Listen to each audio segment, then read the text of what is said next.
Good afternoon, everyone. My name is Charlie Waterman, and I'm the president of CFA Society Atlanta. Welcome to our online series, Is ESG Investing a Violation of Fiduciary Duty? Before I introduce the speaker for today's event, I want to go over some upcoming CFA Atlanta events. The first one I want to highlight is an online career series that's going to be held on February 15th from 12 to 1 p.m. It's called Unlocking Your Impact. The next event is a 2023 Southern Classic, the CFA Institute Research Challenge, which is a challenge that we host every year. And the next one is February 25th from 9 to 1 p.m. And then the last event I just want to highlight very quickly is an annual Women Networking and Finance celebration on March 8th from 5:30 to 7:30 p.m. at Rooftop LOA. I hope you all can come to one or more of those upcoming events. Please check our website for more details on these and other programs, and please register today. I'm really excited to be joined today by Anson Frericks, Chief Operating Officer and co-founder of Strive Asset Management. Anson is a mission-driven leader with over 15 years of experience creating innovative business strategies, building winning cultures, and leading results-oriented teams. Prior to founding Strive, he led finance, sales, and marketing operations as president of Anheuser-Busch Sales and Distribution Company and began his career in private equity. Anson received his BA from Yale and his MBA from Harvard. Just a quick housekeeping note, please submit your questions via the Q&A feature within the Zoom controls at the bottom of your screen. And with that, I will turn it over to Anson to begin. Thanks so much. Great. Thank you very much, Charlie. I really appreciate you having me here today and looking forward to a great discussion today. Atlanta is near and dear to my heart. I lived there for the last 4 years. The story of Strive and somewhat the story of how I got into this business is rooted in Atlanta. My third son was born in Atlanta as well. So I have a strong affinity for the market and looking forward to this discussion. So what I'm here to talk about today is really ESG and how it has started to divide, frankly, not only the investment community, but it's starting to divide the nation a little bit. And really talk about more in the context of ESG. Is this a fiduciary breach of duty to be investing clients into ESG funds or not?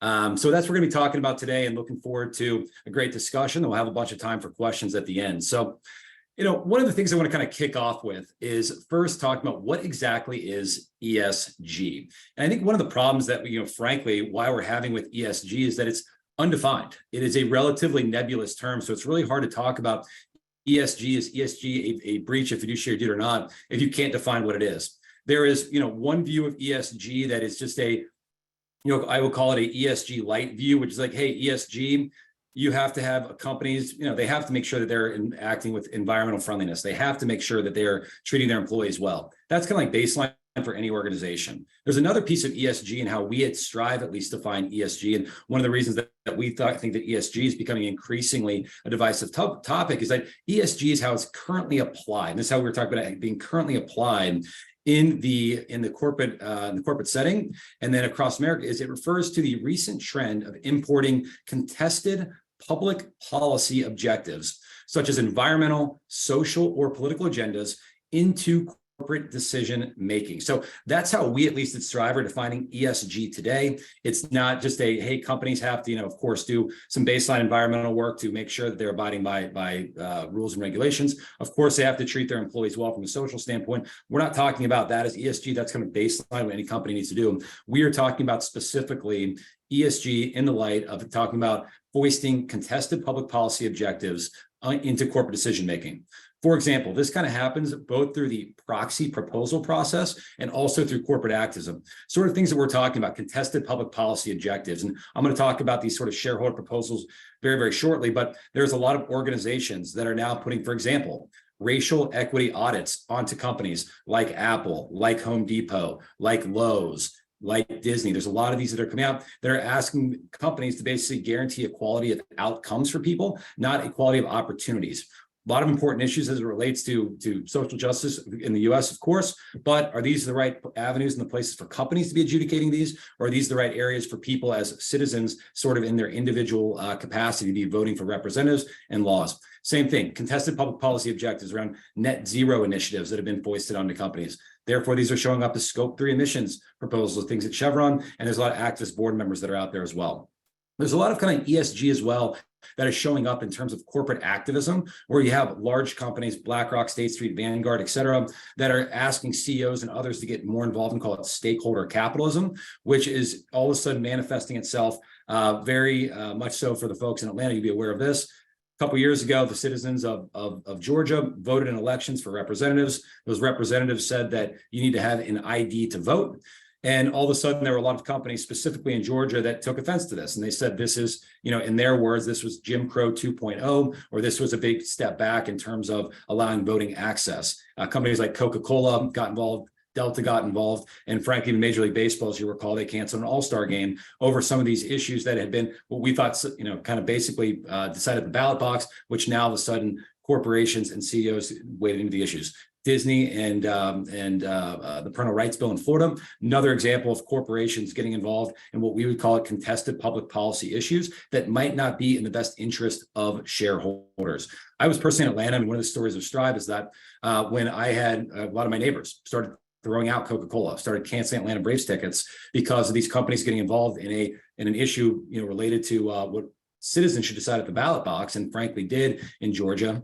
And now all of a sudden, when those companies got involved, they started canceling their MLB subscriptions, started canceling Coca-Cola, and said, man, these are some like the best customers any company could have. These are people that tend to be net savers, good credit risk, generally higher net income type folks, and said, maybe companies aren't serving these clients in the best way possible. And that led to actually one of the reasons why I founded Strive is when you kind of looked upstream, like why these companies, again, were getting involved in these issues. A lot of it related back to the asset managers that were invested into the Cokes of the world, the Deltas of the world, asking them to get involved in these contested public policy issues. So we at Strive, one of the things that we're doing is that, we take a different view. We believe that this trend towards corporations getting involved in contested public policy objectives, it's harmful to shareholder value. It tends to divide shareholders, it tends to divide customers, it tends to divide employees. And we at Strive, we believe that companies, they should be focused on making excellent products and services, not getting involved in matters that are necessarily better solved in the political arena. So let's take a step back and let's talk a little about what ESG, not only is, but how did it come to be so pervasive within the financial arena? One thing that's pretty interesting about ESG, and a lot of people don't know, is that ESG is a relatively new concept. Now, the idea of call it social impact investing or taking more of an active role investing has been around for a while. There were things like SRI, there were things like CSR, but that evolved really into what ESG has become today.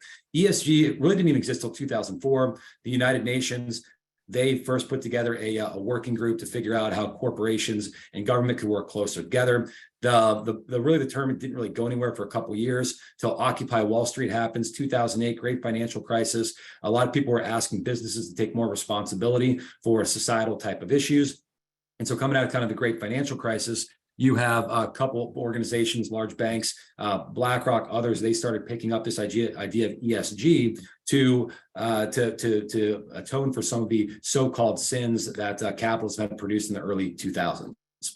What was interesting is that in the first part of ESG being adopted, it didn't necessarily get a lot of traction early on. Just people said, okay, great, there's some environmental things, some social things, that you have to do, some governance things. Isn't that what all companies have to do just to be able to to operate and serve clients? And really, ESG, it didn't necessarily become really politicized really until 2016. In 2016, something interesting happened. Donald Trump became president, pulled out of the Paris Climate Accords, which the U.S. had never ratified. And there were certain organizations within the United States, mainly large financial institutions like CalPERS out in California. You had New York in New York that said, well, this is a problem. If the government's not going to get involved in some of these climate actions, we are now going to force some of our asset managers to fix some of these problems that government in their mind had not been able to solve, and effectively try and push through the back door, which government was not getting done through the front door, according to what some of the interests of so-called California and New York might have been. So folks like California, they founded the Climate Action 100. They asked a lot of their large asset management companies, mainly BlackRock, State Street, Vanguard, to join this initiative. New York as well in their pension funds. They launched diversity and human capital initiatives, joined a carbon group. And again, on behalf of their large stakeholders, asked the BlackRock, State Street, and Vanguard to start adopting some of these same initiatives to manage their capital. And then over the next couple of years, you have this idea of stakeholder capitalism start to be socialized. The Business Roundtable, of which BlackRock, State Street, and Vanguard are all kind of like signatories of them, they started adopting kind of the ESG doctrine in a much bigger way because California, New York, others had basically forced them to adopt some of these kind of ESG initiatives. And all of a sudden, Larry Fink starts writing annual letters where his shift in 2018 becomes more focused on ESG issues, holding companies accountable, started using words around like forcing company behavior. And then lo and behold, of course, BlackRock, Larry Fink were part of the Business Roundtable in 2019 that said that they are going to adjust the idea from shareholder capitalism, is that's kind of the purpose of companies, to stakeholder capitalism. And then over the next couple of years, this idea of stakeholder capitalism coming in vogue allowed a lot of organizations that may not have otherwise had much to do with a company's mission or their purpose to say, hey, like now I'm a stakeholder, I need to have my voice being heard, even though it might not be in the best interest of shareholders, might not be in the best interest of employees, but now you have a lot of advocacy groups and active groups that are getting involved in companies. We're going to talk about it here in just a second, but then over the next couple of years, you have sort of an unprecedented increase in the number of shareholder proposals that are being foisted on companies by a lot of activist groups. And then also you have sort of an unprecedented amount of actual corporate engagements that are being done by BlackRock, State Street, and Vanguard as well, that are pushing a lot of the ESG, DEI, CSR, et cetera, initiatives onto organizations. But what's pretty interesting, for every action, there's an equal and opposite reaction as well. So, 2022 was kind of a seminal moment as well, where there started to be a big pushback on ESG as well, and this politicized nature of capital being used to foist onto corporations a lot of politicized agendas.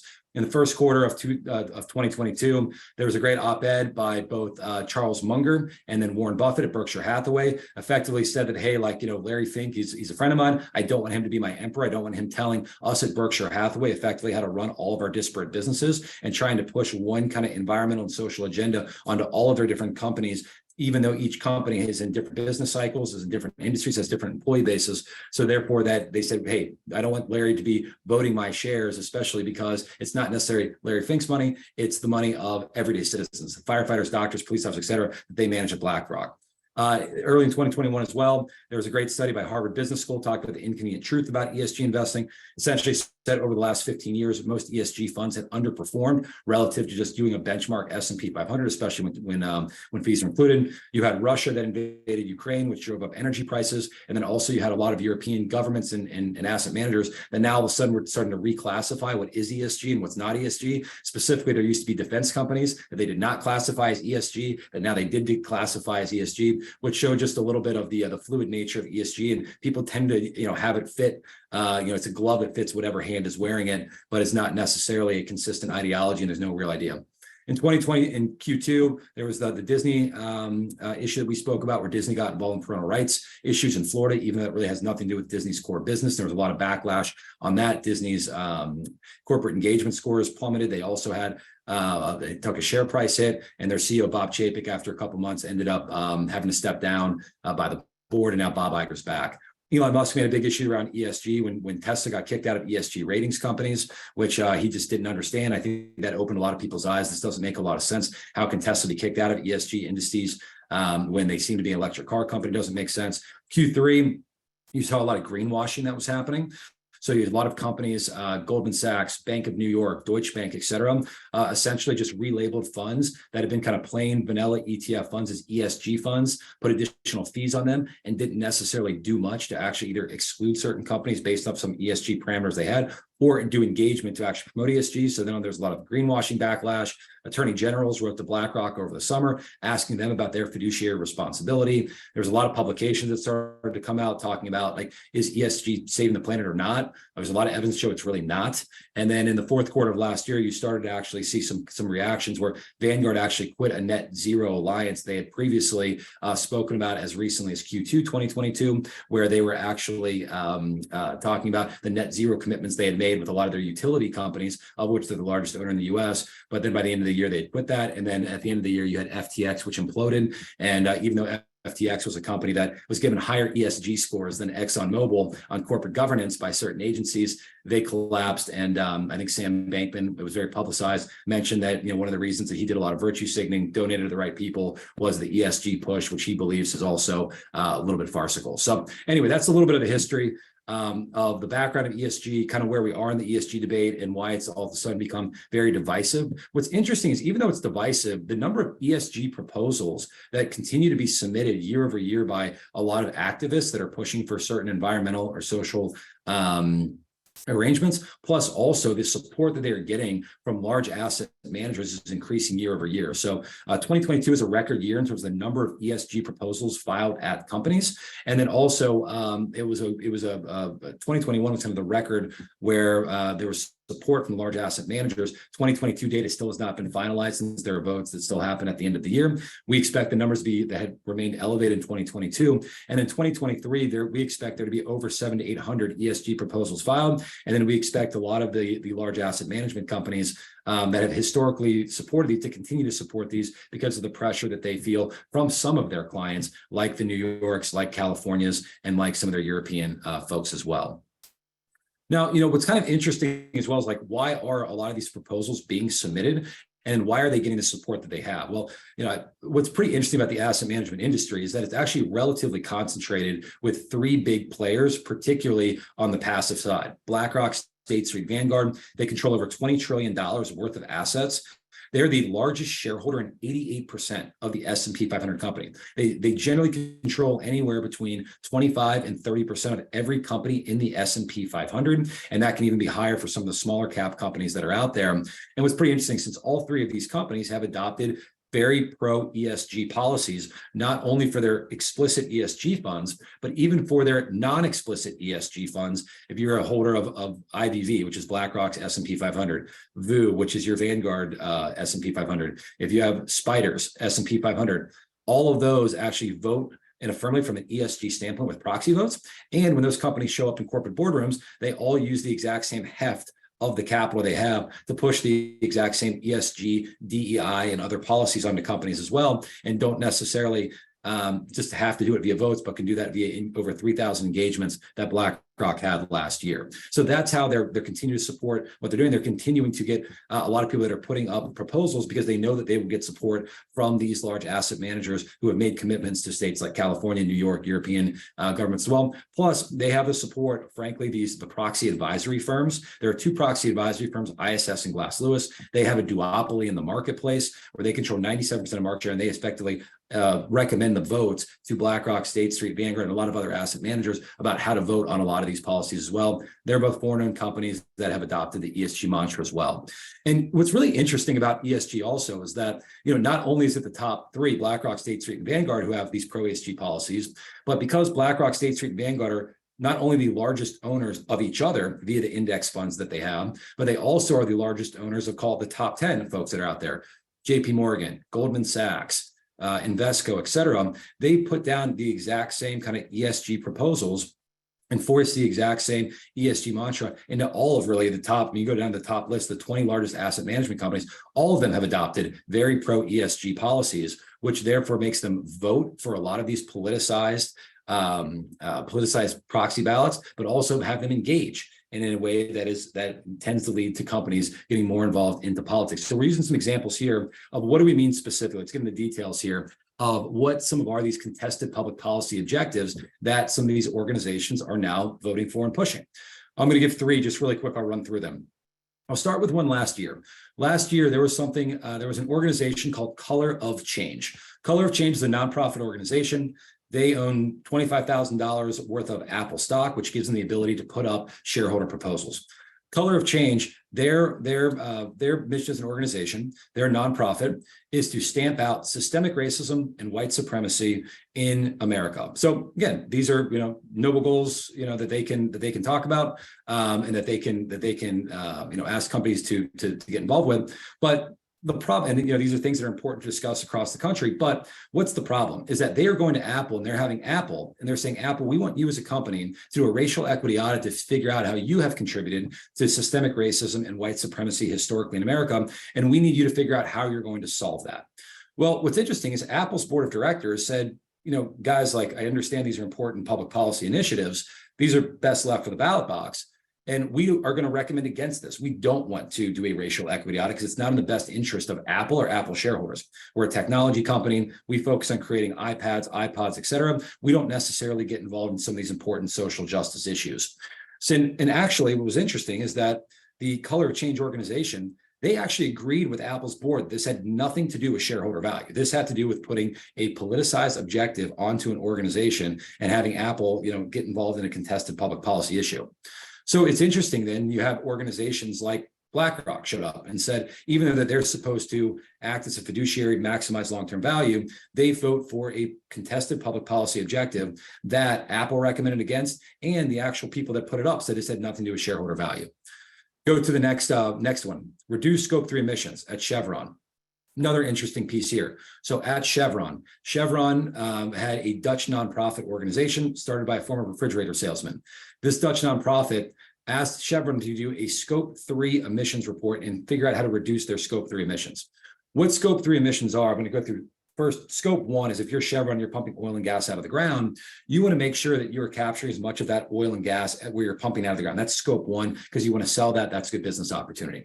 Scope 2 emissions are the emissions that are conducted by or that are generated by the people that you buy a lot of your products from. You want them to not generate necessarily emissions as well, so they can give you better pricing and that they're doing things to make sure they're abiding by laws.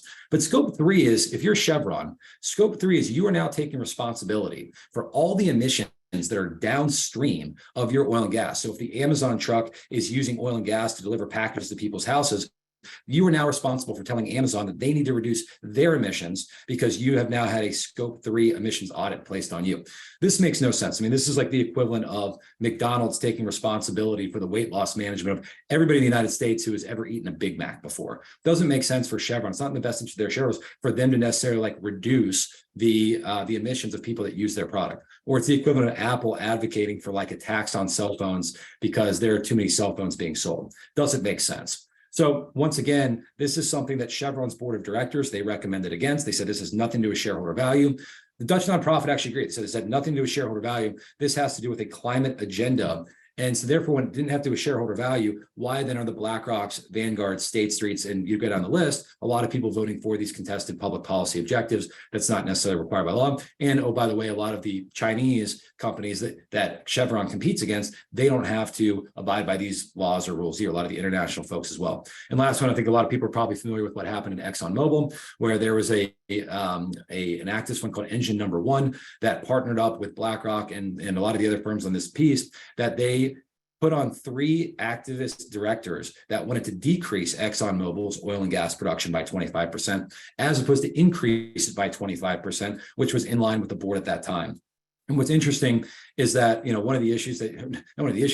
Exxon is incredibly a good profitable company right now. They had record earnings, but we have no doubt that they would have even had more earnings. They would have been more profitable if they were actually allowed to increase their oil production at the prior board's recommendations, and they would have been a more profitable company. And it was even interesting that with some of the projects that companies like ExxonMobil that they had to drop, some of those projects were picked up by PetroChina, of which BlackRock's one of the largest shareholders of PetroChina as well. And so therefore, it doesn't necessarily make sense when here in the United States, these BlackRock, State Street, Vanguard are advocating for Chevron, Exxon to drop oil projects here, but they're being picked up by some of the Chinese counterparts that they compete with. And it's really hard to say that you can be a fiduciary for both your American clients and for the Chinese clients as well, voting one way here, but not necessarily having those same rules apply overseas. So what we kind of call is, as a lot of these asset management companies, not just BlackRock, State Street, Vanguard, but you go down the list, they've really adopted ESG, and ESG has become increasingly politicized. We say that this has really contributed to what we call fiduciary style drift. I think probably a lot of people on this call are familiar with style drift in the asset management industry. If you sign up for a large cap fund and then all of a sudden a lot of mid caps are creeping in, you're not necessarily happy about that. Same thing here on the fiduciary style drift side. If you thought that you were just having someone that was maximizing long-term value, and that was their fiduciary responsibility, and that they were voting shares and advocating to maximize shareholder returns, you would all of a sudden be upset with if all of a sudden that person was now introducing mixed motivations and politicized viewpoints in terms of their investment style. So that's what's happened over the last, call it 6-7 years, where they used to be more value promoting, not necessarily pushing these politicized agendas, but then over the last 6-7 years have really moved to be a values promoting asset manager, very similar to what Trillium and Calvert used to be. And then separately, there's some people more on the right in terms of politicized views that have showed up as well that also do values promoting. There's the so-called anti-ESG firms that are out there, MAGA ETFs, American Conservative Values, the YAL ETF. And, at the end of the day, hey, it's your own capital, it's your own money. You should be able to choose where you want to be. If you want to be values, doing more left-leaning ESG promoting, or if you want to be values more on the anti-ESG, it's your money. But we're going to talk about this in a second, about why we created Strive to effectively close a fiduciary gap that has been created in the asset management industry, where for people that just want to maximize shareholder returns, there was really nobody in the middle that had taken some of the place as some of the larger asset management companies, again, have drifted left. And then other people have shown up, they've become more right. We at Strive try to create something that's right down the middle that does not mix politics and business. So kind of be clear, how do we define a value promoting asset manager versus values promoting asset manager? Here at Strive, again, we invest with and do all aspects of security selection and corporate governance solely through the lens of maximizing risk-adjusted returns for clients. Period. That's it. We look at that sole pecuniary lens. We believe that is our fiduciary obligation to do it. We are for clients that just want their dollars to be maximized, not only in their investments, but also for the corporate governance and the shareholder engagement that we do. And we're not a good client for somebody that wants values, which that might be ESG on the left, or that might be some sort of a right tilting exclusionary policy as well. We are just right down the middle. We maximize value, period. And that's why we say we are a value promoting asset manager as opposed to a values promoting asset manager. And really, I think this comes to the core of, I think, everyone's really fiduciary responsibility that's on the call here. If you take a look at really the CFA Institute and the Code of Ethics and the Standards of Professional Conduct, it requires that members and candidates must act for the benefit of their clients and place their clients' interests before their employers or their own interest. So we at Strive, we believe this is to mean that investment decisions and allocations on behalf of clients must be made strictly on the basis of risk and return. Anything that is values related, not value, so values related, should either be, one, requested by the client themselves, or two, transparently disclosed to the client. We believe that this fiduciary breach that has occurred over the last couple of years is because BlackRock, State Street, Vanguard, and everyone down the list, they're not managing their own money. If this was Bill Gates or George Soros or somebody like that, they could invest their money however they see fit. But BlackRock, State Street, Vanguard, the $20 trillion that they have, this is money that is everyday citizens' money. This is firefighters, doctors, police officers, lawyers, investment advisors, et cetera. And a lot of these people who signed up and thought they were just having their dollars invested to maximize shareholder value are now actually getting a politicized agenda that might not be in their best interest. And when you invest folks' capital, it's obviously not only just to meet their financial objectives, but when it's in their best interest, it's also how you vote proxies and then also how you do corporate engagement.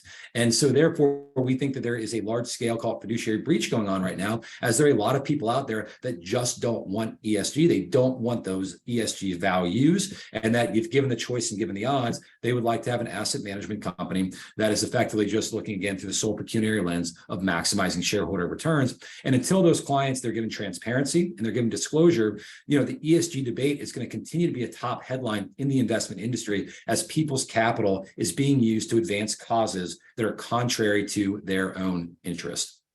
So, I'll take the last bit of this, 5 minutes, talk about, just a little bit more about Strive and, why we launched to, again, close that fiduciary gap. And we believe be a better fiduciary as an asset manager to those vast majority of Americans that just want to maximize returns. So we're based in Columbus, Ohio. We launched, products right now. We actually replicate the exact same products that BlackRock, State Street, Vanguard have from a risk return fee standpoint, but we just do corporate engagement differently. We already have $650 million worth of AUM. We have multiple institutional clients, including a large pension fund that recently seeded our emerging markets ex-China product with $100 million worth of capital. And we are available on most open architecture platforms, your TD Ameritrade, Schwab's, et cetera, plus most broker dealers at this point, Raymond James, Stifel, Schwab, or Raymond James, Stifel, Oppenheimer, et cetera. And it will quickly be on the wirehouse as well. We're back from a capital standpoint with both Series A and seed capital from Peter Thiel, Howard Lutnick, Bill Ackman, Flex Capital Founders Fund, and then we work with some of the best partners in the industry to make sure that from all of our compliance and back end is done in. Here's our quick mission. We want to restore the voices of everyday citizens in the American economy by leading companies to focus on excellence over politics. Again, we do that by competing with the world's largest asset management companies. And then we want companies, again, focus on the pursuit of excellence, serve your customer, create great products and services. That's something that everybody can get behind. Both investors, both employees, both board members, focus on serving your end client over any other objective. And I think by us giving that mandate and that message to corporate America, hopefully that is going to make us the most trusted fiduciary in the asset management space, as we are going to be unapologetic about our mission of maximizing shareholder returns. That's what you get with Strive. We don't sign up for any non-financial other ESG policies. And how do we kind of bring this message to corporate America? So our whole deal is we're about engagement, not divestment. We don't do any security selection. We just do the same low fee, passive beta, large cap growth, large cap dividend, large cap value, small cap funds, energy funds. We also have emerging markets ex-China funds. And then beyond that, we have also a semiconductor fund as well. We believe that the right way to solve some of the problems with ESG is, and we want to make sure that we are actually bringing our message of pro-excellence to companies via shareholder voting, shareholder proposals, private engagement, and then public engagement as well. We offer this alternative to stakeholder capitalism. We call it excellence capitalism. And for us, we think it's pretty simple. Like, what actually drives value at organizations is making sure that they are mission driven. They understand what their mission is, and they're unapologetic about that mission. If you're an oil company, we want you to drill for oil. If you're natural gas, do gas. If you're coal, do coal. If you're wind, great. Be the greatest wind company you can. If you're solar, do solar. But don't necessarily allow like large asset management companies to come in and tell you, if you're an oil company, that you need to go out and decrease your oil production and to meet some sort of orthogonal climate action. We want companies to be customer centric.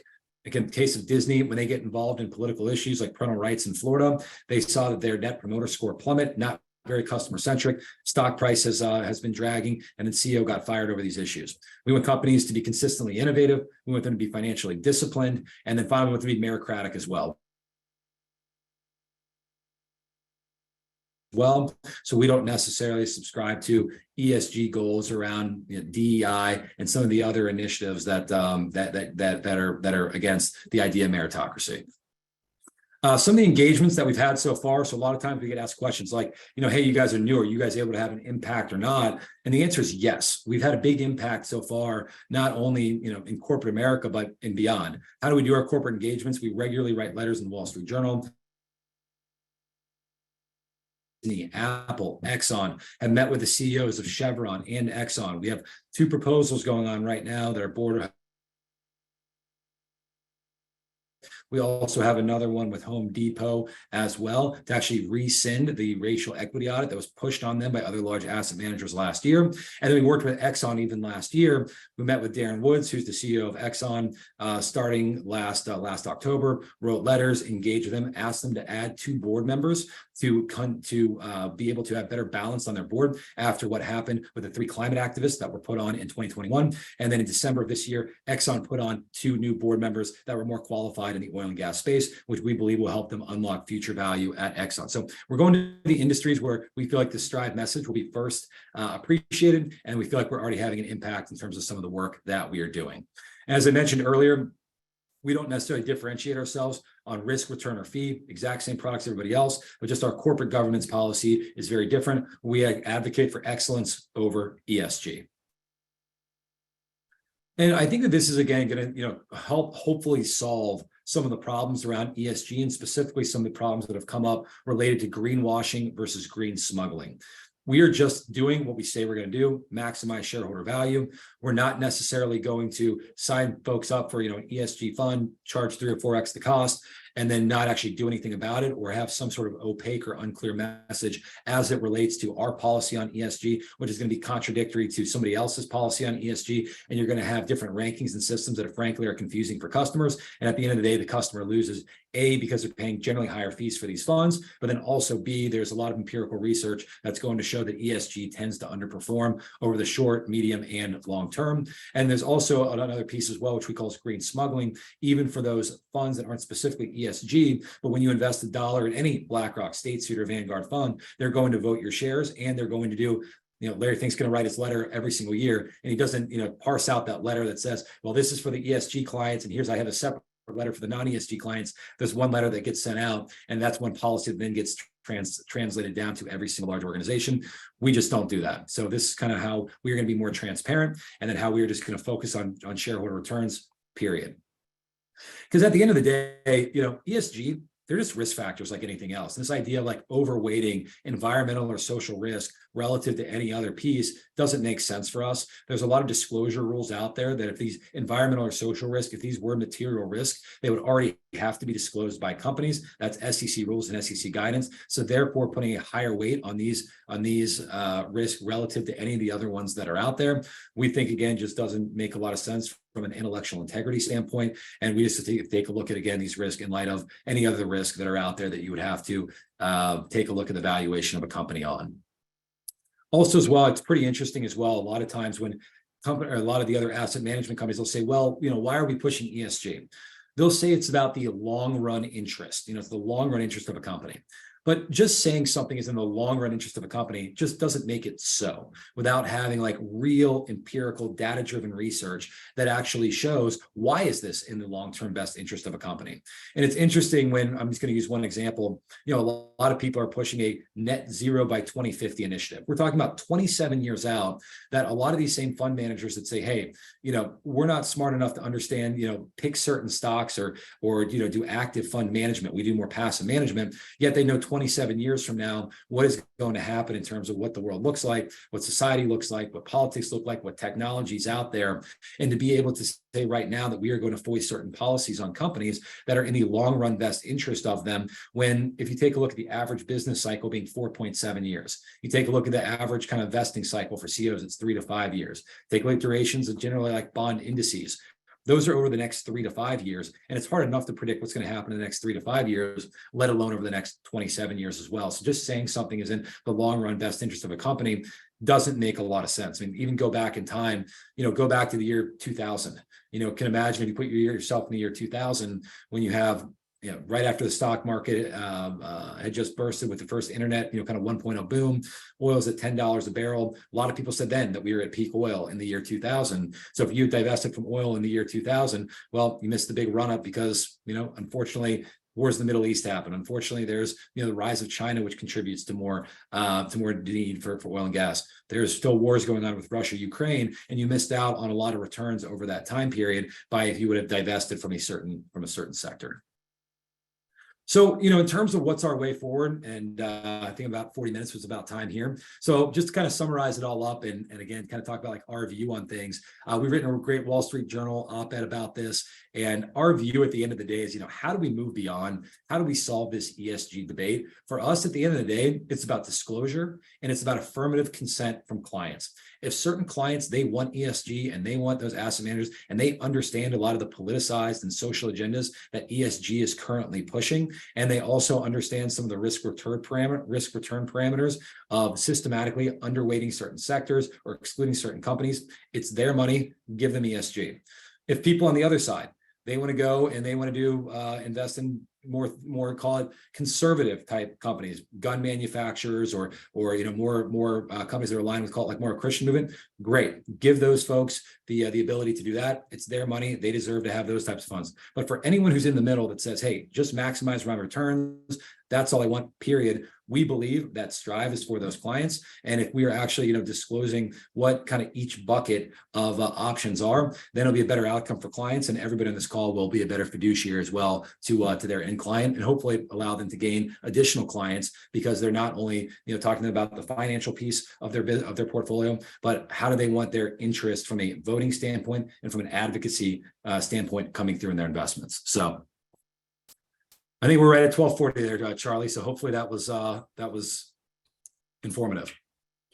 No, that was very informative. Thank you so much. So we do have a few questions that I just wanted to throw at you and get your opinion and response to. The first says, some studies have shown that, quote, promoting racial justice can increase profitability and competitive advantage. A study by McKinsey and Company found that implementing or improving racial justice policies can positively affect a company's bottom line. Isn't it worth a company's effort to do a racial equity audit? Yeah, so this is our view on this. So, of course, every company is unique. Every company is different. And every company has an employee base, and they need to take a look at, like, how do I promote diversity that makes sense for my company, given my customer base, given my products, and given what I'm trying to do. So we at Strive, we believe in diversity. We believe in diverse thought. We're a diverse thought as well.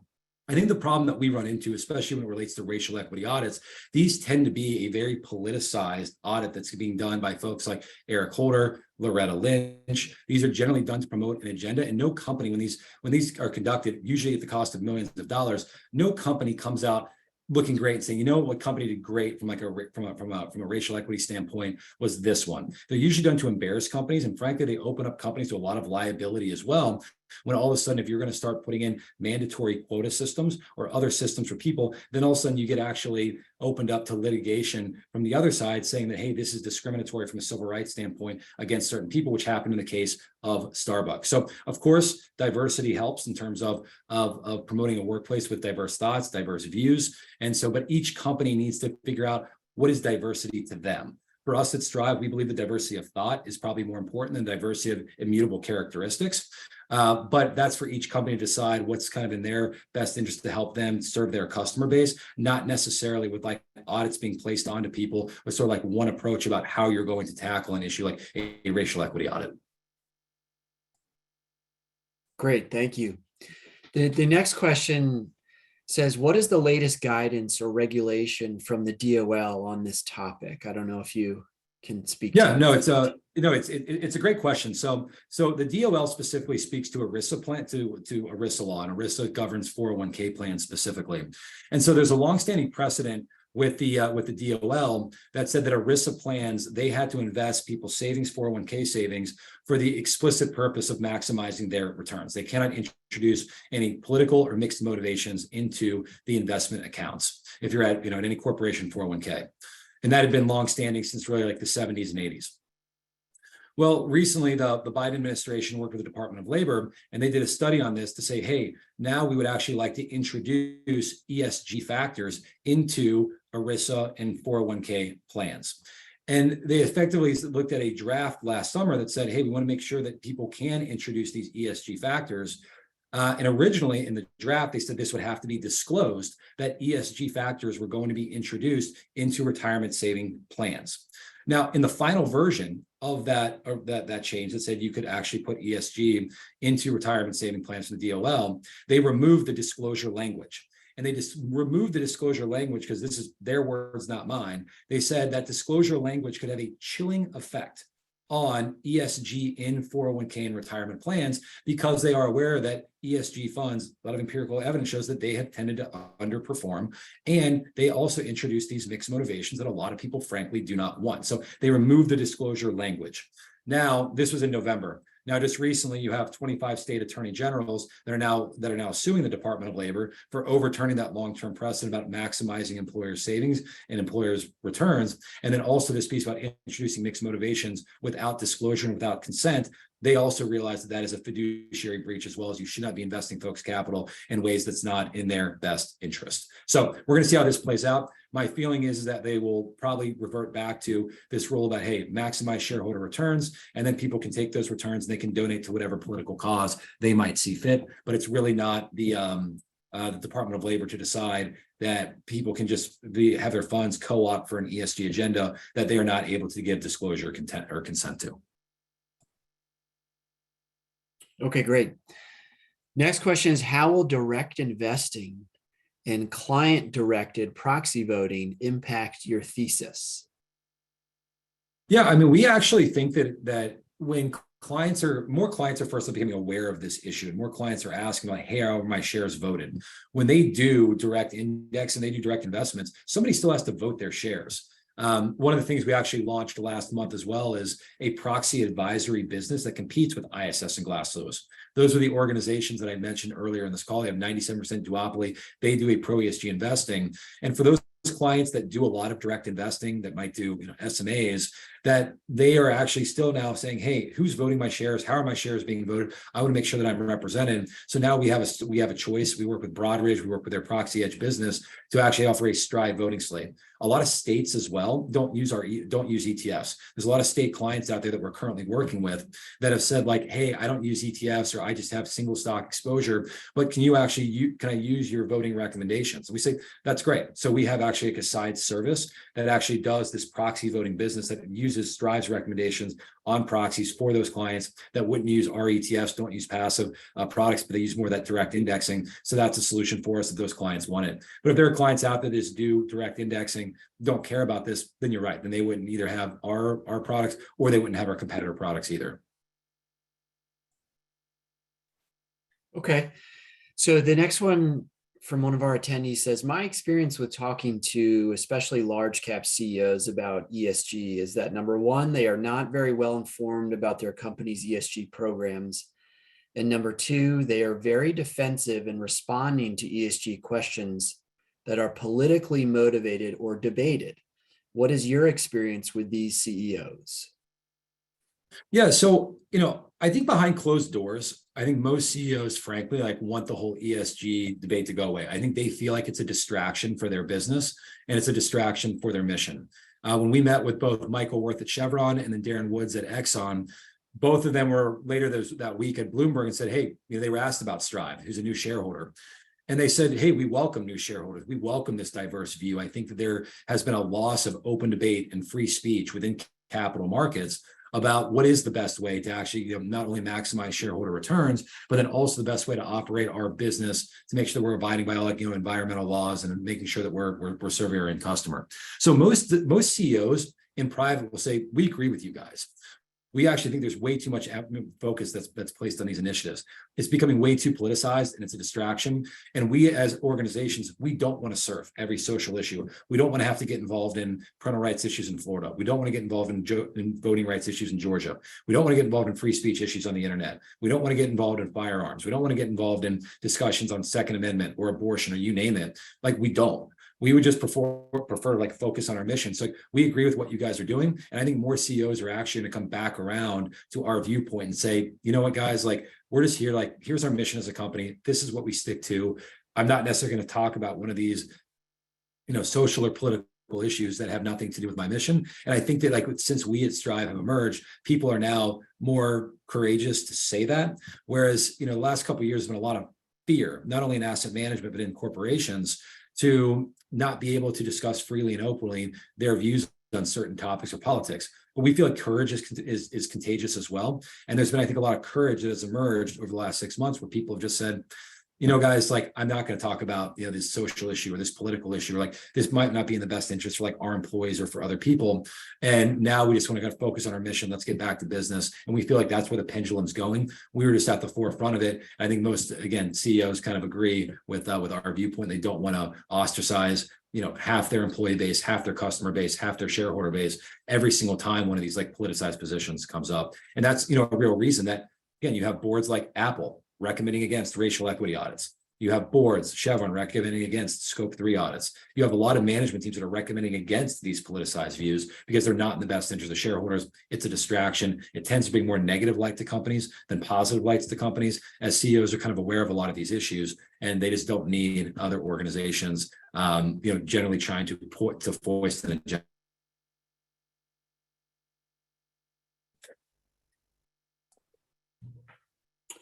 And I think you kind of just answered this and perhaps along the way during your talk, but one question says, why do you focus on shareholder value over stakeholder value? Any additional thoughts on that?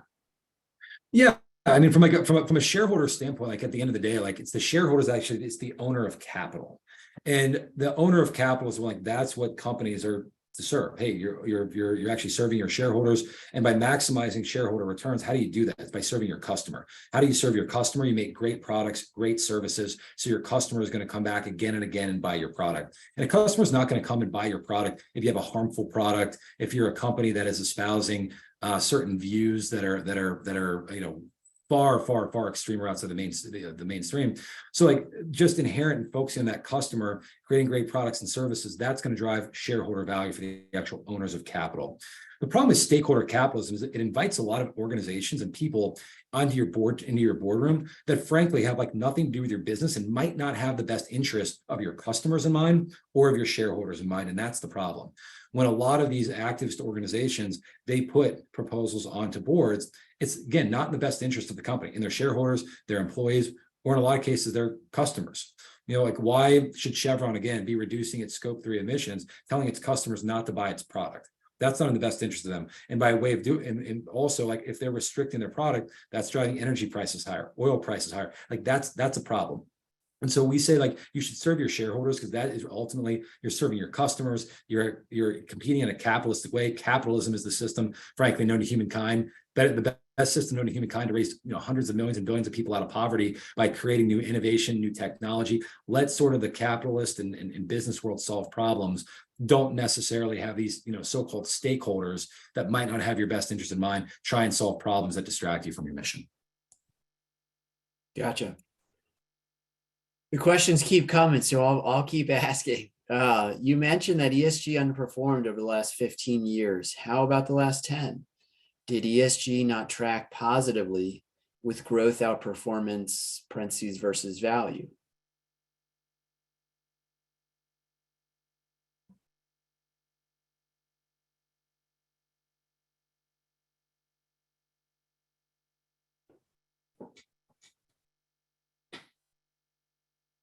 Anson, you still there?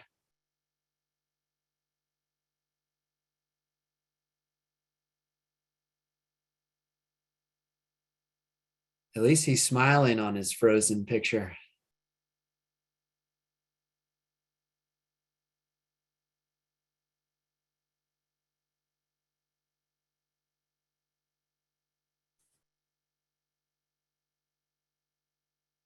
Sorry, everyone, just give us 1 second. Hopefully he'll log back in.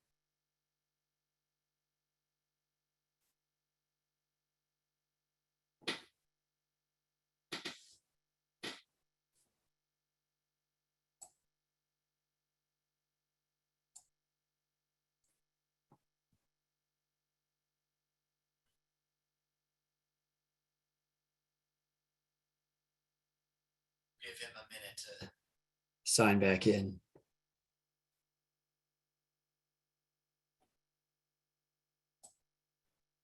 Sure. Sorry about that. I apologize. Something happened with my internet, but I believe I'm back now. That's okay. Your frozen picture was of you smiling, so it's okay. Very good. Yeah. All right. What was the last question? I can repeat. Yeah. So you mentioned that ESG underperformed over the last 15 years. How about the last 10? Did ESG not track positively with growth outperformance versus value? Yeah. So, full disclosure, I mean, you can cherry pick data from like any companies, any sectors, anywhere. And like even on ESG, because again, there's no real definition of ESG. there's some company out there that I'm sure can pick certain stocks that they put an ESG kind of label on, and they will tell you that their ESG fund outperformed. So there's, you can definitely cherry pick data either way. I would say most of the large empirical studies that are out there have showed that ESG has underperformed generally over the last 5, 10, 15 years. Now, why is that? In terms of the funds they take a look at, and this part of this modern portfolio theory, if you take a look at, hey, how am I going to maximize return by minimizing risk? You want to have as many assets as you possibly can within that basket. So if you're doing exclusionary ESG and you're systematically underweighting energy stocks or oil and gas or alcohol or tobacco or you name it, you're introducing additional risk into your portfolio, and you're not giving yourself the ability to maximize returns, as certain sectors tend to offset each other from a performance standpoint over the long run. And then if you take a look, really over the last year or two, ESG firms have, so-called ESG funds have really underperformed. Why? Well, there was a time period, low inflation, and in that environment, what companies tended to outperform? Well, a lot of tech companies did, because you take a look at these tech companies that don't necessarily have much profitability or near-term cash flows, but people and investors are subscribing a lot of terminal value to the longer term or expected cash flows in the far distant future. Well, when you have sort of the after the pandemic, interest rates increase, you have higher inflation, and all of a sudden those expected long-term cash flows of tech companies decompress a lot. All of a sudden you have the tech companies, which had historically been in a lot of ESG indices, because they're not capital intensive, because they're more about electrons, not necessarily molecules. They were systematically overweighted in a lot of ESG portfolios, but then they've taken a massive hit. Well, what was the best performing sector now over the last 2 years? Well, it's energy. Why does energy perform well with higher interest rates and higher inflation? Because it has more near-term cash flows, and there's also, it's more commodities tend to be a hedge against inflation. So when you're systematically under indexing, things like oil and gas or coal or energy or you name it, defense stocks, which now have done well with Ukraine, Russia, just by nature you're missing out on the natural swings in the market back and forth. So generally over the long run, when you're systematically kind of missing these sectors that will have years of very good performance, again, you're increasing your risk and lowering kind of your return profile in modern portfolio theory. So again, you can always cherry pick data, choose data. There's reasons that certain ESG funds for a time period may have outperformed, but generally over the long term, we believe that you want to be invested sort of across all capital classes. Gotcha. So I know we're coming up on the hour, so maybe I'll do one or two more questions. Is there a company you don't own in the Strive 500 ETF that would be in the S&P 500 ETF? And if so, can you provide the reason? So we have over 99% correlation with the S&P 500. If you go to IVV, you go to VU, you go to others, it's 99.8% correlated. We have just little different rebalancing dates, and then we also have a little bit just differentiation just in terms of some of the liquidity of companies. So at the very tail end, if you take a look at the bottom 40 companies in our index and the bottom 40 companies of the S&P 500, you might have some slight variations in those companies, but it's just because of some of the rebalancing dates, and then some of just sort of the liquidity as well. If you'll remember that we're more rules based, even S&P, there was a while where Tesla was not in the S&P index because it wasn't necessarily rules based. They have an S&P committee where they got to a certain point where Tesla, was big enough and it was large enough, and then it met whatever S&P's more black box methodology is to include Tesla. Tesla would have been in our index sooner because it had met certain liquidity requirements. It had met certain rebalancing date thresholds that we needed from a size standpoint. So that would have been in sooner. But generally speaking, our correlation is 99.7, 99.8%. It's just those kind of tail companies and some of the rebalancing pieces, the only difference that you would have. Makes sense. Are you going to publish the quote cost to invest in ESG for different investments, etc.? This says some company named Raven Pack does this. The cost, I haven't seen it yet, but that's a great report. I'd love to see it. My email address is anson@strive.com. If you want to send me that report, I'd love to take a look. We are coming out with a book in April. The working title is Capitalist Punishment, which will almost be kind of like a Michael Lewis type novel about ESG and about some of the inherent issues with ESG that will have a lot of our views, and specifically talking about how ESG tends to underperform. In terms of the cost of it, again, there's so many different definitions of ESG. There are so many fund components of ESG. There are so many different ways to do ESG. It's hard to put like a single cost on it. It's really a fund by fund basis. But if you take a look at I don't know, BlackRock's ESG explicit fund, it's like a 15-20 basis point fund, yet it has 99.7% correlation to just their IVV, S&P 500 product. So, the cost tends to be 2 to 3x from just from an expense ratio standpoint. And then these funds over, again, longer time periods, they tend to underperform. So it's a magnitude of that tends to be, cost of 2, 3, 4x what you could typically pay for a non-ESG fund. And there's no evidence to really show that by systematically divesting from companies makes them perform any better. It just gives other investors an opportunity to pick up assets potentially at a discount. Okay, last but certainly not least question. Has Strive engaged with the CFA Institute about their advocacy about ESG and D&I? The SEC often uses the CFA Institute policy statements to undergird their policy and decision making. So the short answer is yes. We've been involved with the CFA Institute, and we have had discussions with them about our views. We have a follow-up discussion next month with them, and we would love to work with them to at least have more of a balanced approach to investing. And again, we think that it's people's capital. At the end of the day, they should have choice about how they want to invest. And I think that is where the CFA kind of institute should go, about disclosure, about consent. We think that folks owe it to their clients. So that's sort of the view that we're taking with the CFA Institute. But it's we really appreciate the time that you guys are taking today, and sort of the interest in this topic, as we believe it's going to be one of the most important topics in the investment community for not only 2023 but into 2024 and 2025 as well. Yeah, I thought you brought a very unique perspective to this conversation and this topic. So thank you so much for your time and for speaking with us today. We really appreciate it. For those in the audience, please look for an event survey in your email inbox to follow. And with that, this will conclude today's webinar. Thank you so much, Anson. Really appreciate it. Great. Thank you so much. Appreciate it.